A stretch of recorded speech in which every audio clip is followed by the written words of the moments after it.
All right, everybody. So before we even dive in, I want you to know this list that you see right here. This is my tools list. This is available in my documents to download for free. If you go to the description, go all the way to the bottom to download my business documents. This entire list is inside there if you want to download it for yourself to compile your own tools for your own business. Now, with that being said, this is what I consider to be a very comprehensive list. There are things that would be nice to have that are not on this list, like a table saw. But the truth is, I use my table saw like twice a year. You can completely get away with not having one by just getting a track saw or just learning to use your skill saw a little bit more accurately. And a reminder, this is for handyman work. So this is not for if you're trying to be a professional finish carpenter building luxury hutches and stuff. This isn't for if you're doing whole house flooring, whole house paint, or whole house anything for that matter. This is just for running a solid handyman business.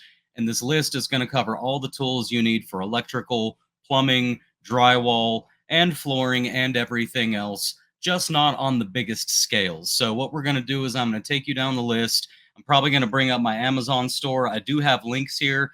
Please feel free to not click on my links. It doesn't matter to me whether you do or not. I put them in there for convenience. Amazon's commission is almost nothing, anyways. But don't worry about whether you click on the links or not. And if you do click on the links, please don't just go in and just buy whatever I gave you a link to. Most of these are pretty well thought out. Some of them are extremely well thought out. Some of them are luxury items. They're the nicer versions of things that I have found to be more useful, that was worth it for me. Some of them are the cheapest versions of things because I don't consider them to be all that important. And the rest are just somewhere in the middle. But these are all very good examples of exactly what you'll need to compile your own list for your own handyman business. I've also included the pricing, and just to give you the spoiler right at the beginning, the total price for all of this, if you wanted to buy every single thing brand new from Amazon and not buy a single use tool, and let's assume you don't currently have any tools, including a $500 buffer just for caulk, sandpaper, things like that, nails and screws and whatnot, even with that $500 buffer, it's only $6,868.89 to get literally everything you need. Now, I don't recommend that you just buy everything new. In fact, I spend a lot of my time between jobs. If I'm in town and I have an hour and a half to burn and I don't want to drive 45 minutes home just to say hi and 45 minutes back into town, I stop at pawn shops and I just take a look at the tools and sometimes the guns, but I'll just take a look around. And I will tell you for sure, when it comes to hand tools like screwdrivers, hammers, wrenches, things like that, corded power tools, especially corded power tools, those two items right there, you're going to find at every single pawn shop you go to is going to have them, and they're going to have them at really great prices. They're usually going to be older versions, which are going to be more robust and better to use. So I do not recommend buying all your tools brand new. I recommend buying most of your tools at yard sales and pawn shops, thrift stores, junk stores, things like that, Facebook, Craigslist, etc. And if you're going to buy new, like I said, use my links or don't. But if you use my links, don't just buy the first thing that pops up. I don't care if you don't buy the screwdriver set that I happen to get a link for. I like the craftsman ones that have the hard plastic handle. You might prefer Husky that has the softer rubber grips. All of these things, they're going to be personalized to you, and they should be the tools that you love. So let's go ahead and dive into this now. And we're just going to start at the top. I'm going to go down the list and I'm just going to give y'all sort of anywhere that I have some input on what they're for or why I have them. I'm going to try to let you clue you in on that. So 12-inch double bevel compound miter saw. This is one of the more luxury items. One of the reasons I have the 12-inch instead of the 10-inch and the double bevel compound miter saw is you don't want to find yourself in a position where you've spent $250 on a really nice miter saw, but it doesn't have one of these features that you need, and you wish you would have spent an extra 50 or 100 bucks more. So I do recommend getting the best one. This is going to enable you to do crown molding and things like that. The compressor, I picked a brand new Craftsman compressor. It's very similar to the one that I have because I love the one I have. You can also, if you want to, you can get a cordless, like a 20-volt DeWalt compressor. It's a little pancake compressor. I also have one of those, but you don't need it. You only need one. The little pancake one that's battery operated, I wouldn't use to frame up a shed. You're probably going to burn all your batteries out. But it's basically the only compressor I use, except twice a year when I grab this one here, this big one, if I'm going to be doing a decent amount of framing or using my framing nailer quite a bit. But there's the compressor. You need an air hose to go with it. You need a heat gun. Very rarely. The only thing I use heat guns for is oftentimes different types of furniture that have laminate on it. They have edge banding, and that edge banding uses a meltable glue. When you heat it up, the glue becomes glue, and when it cools down, it hardens everything in place. It's the only thing I use it for, just a few times a year. You can get away with not having one if you don't want one.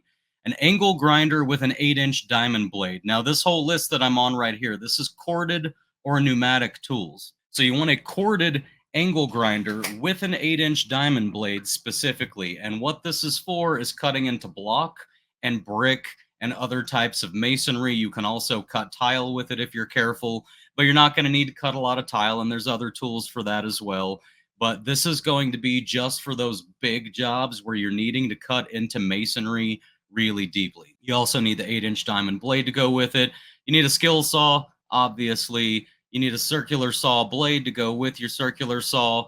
And I do recommend a corded skill saw as well as a cordless. And you're going to use your cordless 80% of the time, maybe even 90% of the time, but you don't want to burn out all your batteries with your cordless if you're going to be cutting a lot of lumber, especially if you're going to be ripping lumber or sheet goods. You don't want to burn those batteries out. If you heat them up like that, they're going to lose a little bit of their lifespan. Next is a hammer drill. This is a corded hammer drill. Again, you're going to have a duplicate of this in a cordless version, but you want to have a corded hammer drill for when you need to drill really big holes into cement and you need to drill a lot of them. Again, this is just so you don't burn out your cordless stuff. You're going to need a router. The only thing I ever use a router for is rounding over a little bit of lumber, like some replacement doors or drawer faces and stuff for roundovers. Twice I've needed to use my router with a flush cut bit to do laminate on countertops, to just take away that extra laminate around the edge of a countertop. But the main thing I use it for, really the only thing I use it for most of the time, is just for mortising in or routing in, dadoing, whatever you want to call it, where the hinge slots go in the side of your door when you're replacing an interior door. That's what the router's for. And a router bit set that's going to come with more bits than you're ever going to need. You need a belt sander. Truth is, I don't ever use my belt sander. I've used it twice in 4 years, but I still feel like it's just a good thing to have, because a lot of y'all might be working on stuff that maybe I just don't work on. So I went ahead and threw just a cheap belt sander in there in case you need one. You're also going to need a crown stapler. The only time I need a crown stapler is when I'm putting up paneling, which is very rare, but sometimes somebody has like a little spare room or a garage or something, and they just want cheap paneling put up. You're going to find the crown stapler to be the best tool for that. If you don't buy one, no big deal. You can just buy it when you need it, which might be never. So don't worry about the crown stapler if you don't want to get one. Framing nailer, I can say with confidence you're going to need a framing nailer if you're ever going to do any fascia. Outside of fascia, I almost never use it. The only other thing I use it for is fencing. So go ahead and get a framing nailer for your fencing. And then finally, for the last of the corded and pneumatic tools, is going to be just a good old-fashioned shop vac. I found you don't need a great one. You just need any shop vac, just for getting up a whole bunch of bulk dust and stuff. And everybody's favorite, the cordless power tools. So number one is my cordless brad nailer. The one I have in here is a $300 one. You can get away with not having one for sure. I didn't have one for the longest time, but once I got one, I was just dumbfounded how useful this thing has always been to me. So, and you're just going to use it everywhere. I'm not going to give a list, because it's just literally anytime you need to tack something in place and or put it in place permanently. But this thing is just an absolute beast. Finally, another angle grinder, but this one with a cutoff wheel. This is your cordless angle grinder, not your corded one. And you're going to have a cutoff wheel on it at all times. And this is basically to cut metal. It's just whether it's a headrail for some sliding closet doors or a pipe or whatever, it's just really super handy to have a cutoff wheel for cutting metal on an angle grinder. And then we have a cordless jigsaw. Now, I will say that I don't use mine too often, but when I do use it, I definitely do need it. And there typically is not an alternate tool that will take its place. Now, if you want to save some money, you can get a corded one as well, but I do recommend the cordless version. Cordless reciprocating saw. I think that's fairly obvious. We all need reciprocating saws for just all kinds of demo and or cutting off tree branches and stuff. You're going to need a skill saw or a circular saw. I recommend the cordless and a backup corded. I have the corded up top in the other list. So the cordless one, this is when you're just doing fewer cuts and you're not doing it all outside in the heat. So you're not going to have to worry about burning it up. There are also much cheaper versions than this $249 one. But for me, when I'm using a skill saw, I really want it to cut well. I want it to cut fast. So I have a slightly better one in here than usual. Cordless vacuum, and this is just like the teeny tiny little handheld one. You've got your shop vac up top that takes care of most things, but it's real nice to not have to pull the shop vac out and to grab your tiny little cordless one and just zoom in and like get everything up off the countertop if maybe you did a little bit of sanding or caulking or whatever and you need to clean that up. You can get away with not having it for sure. I didn't have one for a long time, but I am glad that I have one. Next is going to be your cordless drill, but you want to make sure, this is very important, that it has a hammer drill function. You don't need a cordless drill and a cordless hammer drill and a corded hammer drill.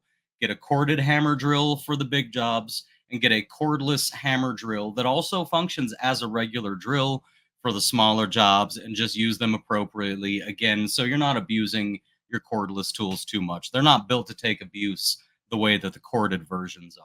And you're going to want a drill bit and driver set. This $50 one that I put in here really comes with every bit and every driver that you're ever going to need. So I just suggest getting something like that. But if you want, you can buy a whole bunch of different little bit sets separately. You're going to want a random orbital sander. I said the cordless version. Now, to be clear, what I carry is a corded random orbital sander. That's because I don't use it very often. But if I was starting out from scratch and I was buying all of these tools from scratch, I'd probably go ahead and just get the cordless version of the random orbital sander and some extra batteries. Hopefully you put all of these on one platform like DeWalt or whatever platform you prefer, but get yourself a few extra batteries. And finally, a multi-tool with blades. This thing is going to save you so much time. It blows my mind how long I went without owning one, and I would never go back to not having one.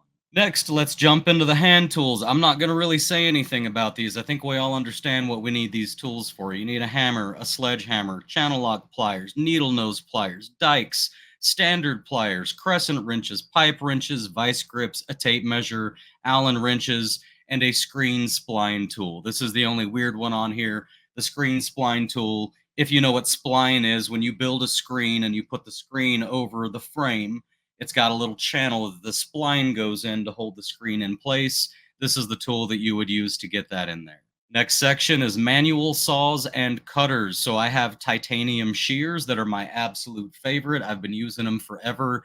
They do not go dull. They're one of my favorite tools that I have, and they're only $14.38. Also a drywall saw. This is the little tiny pointy one that you just poke through the drywall to cut out a little spot for like an outlet or whatever. And then a utility knife. The utility knife is pretty plainly obvious. We all need utility knives for a lot of different reasons. And next is electrical tools. You don't need a whole lot of them, but you're going to want a light bulb changing kit. That's the really long pole that you can use to change bulbs on really high ceilings. You're also going to want a voltage tester. This is the sort of cordless one. You just touch it up to the insulation on the wire, and it's going to tell you if there's voltage there or not, as long as it's AC voltage that's just sitting there. You're also going to want a cutter and wire stripper. You're going to want an outlet tester with a GFCI test feature embedded into your outlet tester. And you're going to want a Fluke multimeter. I've been in avionics my whole life. I highly recommend the Fluke brand. They are outstanding. And now we move on to plumbing tools. You're going to want this valve stem kit for pulling and putting back in valve stems. You're going to want a tub drain remover, a strainer basket kit, and a strainer basket wrench. These are all going to be for your drains and your baskets to get them on and off much more quickly and easily than what you could do without having these tools. You're going to need a tubing cutter for your, half-inch copper and whatnot. You're going to need a cutter for some PVC pipe. You're going to need a torch for when you're sweating copper. And by the way, you are also going to need, of course, glues and primers and solder and things like that. Those will be taken care of down at the bottom where I have a miscellaneous section.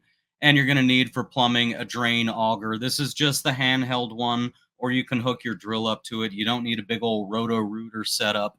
just something to help you clear some clogged drains every now and then. Masonry tools, really the only special tools you're going to need for masonry are going to be a barrel jointer and this mason set here that basically comes with all the other tools that you need. And as far as painting tools, we've got a drywall sanding disc for if you're doing a large area of new texture, some drop cloths, a handy pail for your paintbrush, a quart pail, and a small roller. And the quart pail, the whole point of this is the small roller will fit into that, and it'll make there's some jobs where you don't want to pull out the big roller, but you also don't want to use just a paintbrush on the small roller, like inside cabinetry and inside shelving. Those small rollers are handy, so you'll find this pail handy for that. You're also going to want an extension pole to hook your rollers and stuff up to, and a Wagner power sprayer. It can be the cheap one. This is mostly just for like small rooms or garage doors and stuff. And you might notice I didn't put paintbrushes and rollers and stuff on here. And the reason that I didn't put those on here is because typically if I'm doing any paint, I'm going to go to Home Depot sometime long before. In fact, I'll buy these 3 or 4 at a time. They usually have like an $11 paint tray kit. It comes with a tray for the roller itself, and the smaller roller and a paintbrush. And I'll buy one of those for each paint job for $11. I'll use it. And then I typically just throw it away. At least I throw away almost everything. Sometimes the paintbrushes, if it's convenient, I'll clean them out and keep them. Or with the trays, I'll go ahead and keep the tray because I can just put a tray liner in it later. But for $10, it's really not that hard to just buy that kit before any given paint job. I don't feel like you need to have rollers and paintbrushes specifically in a tool set on hand that you use all the time, unless you're a professional painter, which we're not, we're handymen. Drywall and texture tools. I like to do mine on a hawk. Some people prefer a mud pan, but I like the hawk, so I put the hawk in here. You're going to need some finishing trowels, and you're going to need some knives, and like I said, a mud pan if you want a mud pan. Next is going to be levels and squares. You're going to want a speed square, you're going to want a framing square, you're going to want a large level, and you're going to want a line level. And if you want, you can get a small torpedo level. I didn't put it in here because it's really not super necessary. I don't use mine often. It is handy to have when I have it. So if you want, you can get a small torpedo level as well. But these 2 squares and these 2 levels will get you through pretty much everything you need. Chisels and files. You need to have a good cold chisel set. This is for masonry. You also need to have a good wood chisel set and keep them sharp. This is mostly for door frames and stuff. And then finally, you're going to need a good file set. Next, we move on to screwdrivers and other fastener drivers. So you're going to want a good set for your Torx screwdrivers. You're going to want a good set of traditional screwdrivers and a good set of precision screwdrivers. And that should get you through with just about everything. Now, I have a list here for landscaping and outdoors, but I will tell you right off the bat, I don't really do landscaping and outdoors. I also see that my list is incomplete. It looks like I didn't get this filled in before the video. That's okay. Like I said, this list is going to be available to download, and before I put it in there for you to download, I'll go ahead and add these. But the string trimmer, the pressure, well, yeah, those get kind of expensive. So add a few $100 to this 68, 89. Add a few $100 to that. Anyways, we want a cordless string trimmer if you're doing landscaping, but I don't do landscaping really ever. The few times they ask me, I give them really high estimates because I don't want to do landscaping. They have affordable landscapers. So if I do get the estimate, I'll go ahead and do it. But honestly, I almost never do any. But I would want to have my string trimmer, my pressure washer with a surface cleaner attachment. Now, those 2 right there, the pressure washer and the surface cleaner attachment, those are necessary for a handyman. You're going to be doing some garages and driveways and sidewalks that people spill oil on and paint on and stuff. Next, a San Angelo bar, which, by the way, I'm from San Angelo, Texas, where this bar is named after because it's all solid caliche under the dirt there. Somehow I managed to move to Tucson, which is the other place in the country where it's just solid caliche 2 inches below the dirt line here. But you'll need this rock bar to beat through the rock if you're trying to dig holes for fences and stuff. You're going to want a rake, a Dutch hoe, a garden hoe, and a shovel. All right, that's for landscaping. But like I said, I don't really do much of any landscaping. We have a no category, just some random stuff. You're going to want, if you want, anyways, you can get a furniture dolly. I've only used mine a couple times, and I could get by just fine without it. But furniture dolly or a convertible dolly, These have very different purposes, by the way. So one of each, if you're feeling rich and you want to get one of each. Pop-up canopy to keep you out of the sun when you're working in the outdoors. A camp chair to take your breaks in when you're working in the outdoors. A cooler to keep your drinks in. Mechanics tool set. And this isn't so much for the handyman work as it is for whatever vehicle you're driving. You're going to be driving a lot. You are eventually going to break down, and you're going to be grateful that you had a mechanics tool set on hand so you could get yourself back on the road. And a multi-tool like a Leatherman, broom and a dustpan to clean up your mess. Garden hose. You can use this garden hose also for your pressure washer or for any other time. You might just do a roof patch and need to wet down the roof to make sure that it's no longer leaking. So garden hose, extension cord, pretty self-explanatory. And then finally, ladders. I always have 3 ladders. I have my Gorilla Step ladder. It's relatively small. It takes care of probably 75% of situations. And then I have my convertible ladder, which I believe mine is also a Gorilla, but it's the A-frame one that extends and retracts and swings and can be rebuilt in different configurations. That convertible ladder is very nice to have. I don't need to use it very often. And then finally, the extension ladder to get yourself up on really tall roofs and stuff. And then finally, I just have an everything else category for $500. This is for caulk, sandpaper, screws, a lot of different consumables, some spare bits, some spare blades as you go through bits and blades. But all of this combined adds up to 6,868. I would feel really super confident saying that if you wanted to buy every single tool that you could ever possibly need to run a handyman business that isn't trying to specialize in fine woodworking or trying to specialize in whole house flooring or any of those things, if you're just a good old fashioned handyman who's a jack of all trades and you're going all over town fixing everything under the sun, this list will get you there. I feel confident saying that if we just called this $7,500, without a doubt, you can get all of it absolutely brand new, including screws and consumables and sandpaper and bits and blades, all of that for $7,500. So with that being said, I do encourage you to go take a look at to go download this list. Like I said, if you want to use my links to go get some of these products, that will help the channel ever so slightly. Amazon's commissions aren't really anything. This is more just so that you have a good jumping off point. So my recommendation is that you download the list. And if you're going to buy some of these tools, use my link to get there and take a look at the one I've presented to you. But once you've done that, go ahead and look around at the other ones. And if you don't buy the tools that I specified, that's perfectly okay. You should buy the tools that are best for you, not the tools that I picked out for you. I can't pick your tools because I'm not you. And these tools are all very personalized. At least they are to me.